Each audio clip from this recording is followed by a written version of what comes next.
Before 1888, taking a photograph meant carrying a wooden box the size of a suitcase, glass plates wrapped in cloth, a portable darkroom tent, and a working knowledge of wet chemistry.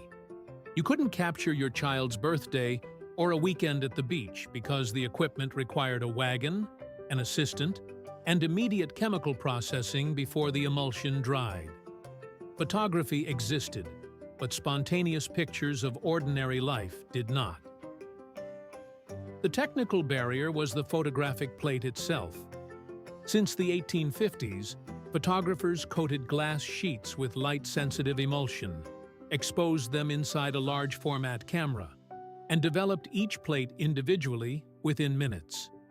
The wet collodion process produced sharp images, but the glass was heavy, fragile, and required on-site preparation. Dry plates, introduced in the 1880s, eliminated the portable darkroom but still demanded that photographers load and unload rigid sheets in complete darkness, one frame at a time. A professional portrait session might require a dozen plates. A family outing was logistically impossible. Each glass plate had to be handled separately, stored in protective sleeves, and kept flat to prevent cracking.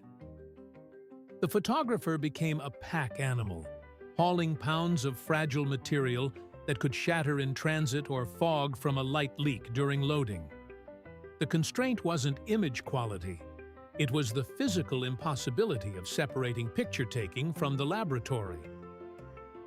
As long as the light-sensitive material came on individual glass sheets, photography remained a stationary industrial process performed by trained operators. Amateurs who wanted to try photography had to build a darkroom, learn chemical formulas, and accept that most subjects, children, animals, fleeting moments, would never hold still long enough. The camera recorded what could be staged and controlled, not what happened. George Eastman, a bank clerk in Rochester, New York, had spent his evenings coating dry plates for his own landscape photography. By 1884, he was manufacturing plates commercially, but he understood the market ceiling. Professionals would always need glass for sharpness and archival stability. The opportunity was everyone else, people who wanted pictures without becoming chemists. Eastman began experimenting with a flexible base that could hold emulsion and be rolled onto a spool, allowing multiple exposures to be stored in a single lightweight container and processed later, all at once. The idea wasn't entirely new. Photographers had tried paper negatives decades earlier, but paper grain degraded the image, and the material was difficult to coat evenly.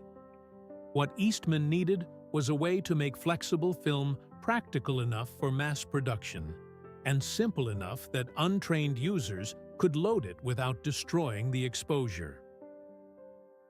His first attempt, in 1884, used paper coated with emulsion.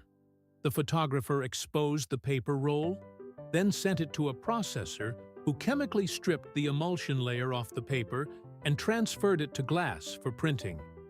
It worked technically, but the transfer step added cost and complexity, and any error in handling could ruin the entire roll. What made the design practical was a second innovation Eastman added in 1885, an opaque paper backing wound alongside the film. That backing blocked light from the rear and sides of the roll, which meant the camera no longer needed to be a light-tight box with complicated plate holders. For the first time, film could be loaded in daylight. The backing paper was printed with frame numbers visible through a small red window on the back of the camera, allowing the user to advance the roll to the next unexposed section without opening the camera or counting turns of the winding key. This simple addition eliminated one of the most intimidating barriers to amateur photography. In 1888, Eastman launched the Kodak camera, a small handheld box preloaded with a 100-exposure roll of paper film. The user aimed, pressed a button, and advanced the roll with a key. When all 100 frames were exposed, the entire camera was mailed back to Rochester. Eastman's technicians opened it in a darkroom, developed the roll, made prints, reloaded the camera with fresh film, and returned everything by post. The camera came with a leather carrying case and a shoulder strap, transforming photography from a stationary studio operation into something that could be carried on a walk. The price was $25 for the camera and $2 for each processing cycle, equivalent to several weeks of wages for an average worker, but within reach of the growing middle class. The system worked because it required no technical knowledge from the user. The technical leap came in 1889 when Eastman replaced paper with a transparent celluloid base. Now the emulsion sat on a flexible, see-through material that didn't require a transfer step. Negatives came off the roll ready to print. The film was still backed by opaque paper during exposure to allow daylight loading, but once processed, the celluloid itself became the permanent negative. This transparent roll film made enlargements practical, improved image sharpness, and opened the door to motion pictures a few years later. The celluloid base was tougher than paper, didn't absorb moisture, and could be spooled tightly without cracking. Eastman's factory in Rochester refined the coating process to produce rolls with consistent emulsion thickness, a manufacturing challenge that took years to stabilize, but was essential for predictable exposure across all 100 frames. Without that consistency, some images would be overexposed, while others remained too dark to print. The cost was a loss of control. Serious photographers had always chosen their exposure times, selected their chemistry, and controlled their prints. The Kodak system offered none of that. The camera had a fixed shutter speed, a single aperture, and no focusing adjustment beyond about 8 feet to infinity. Users couldn't see their images until the developed prints arrived weeks later by mail. Professional photographers dismissed the snapshot as technically inferior, which it was. But inferiority wasn't the point.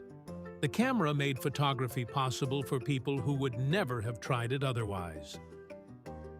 The trade-off was deliberate.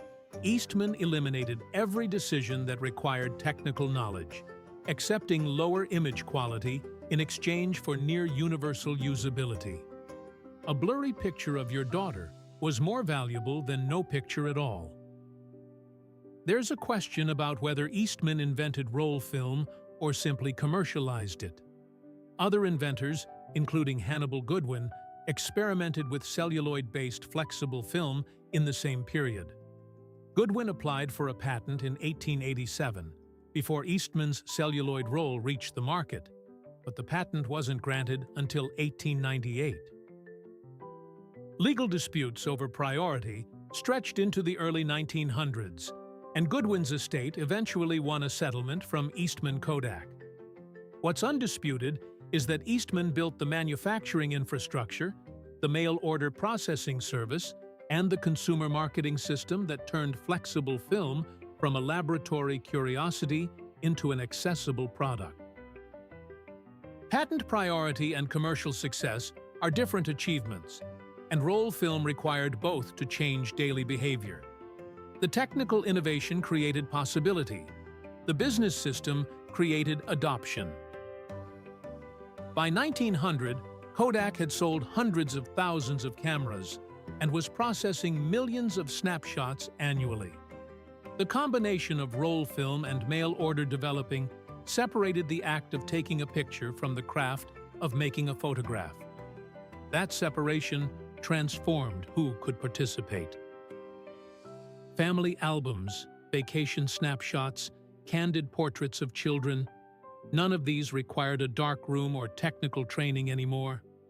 The 15 years between the introduction of roll film and the turn of the century saw the creation of an entirely new category of image, the casual record of ordinary life, made by the people living it. Photograph collections that had once consisted of a few formal studio portraits now included hundreds of informal images documenting trips, holidays, and everyday moments that would have been impossible to capture with glass plates.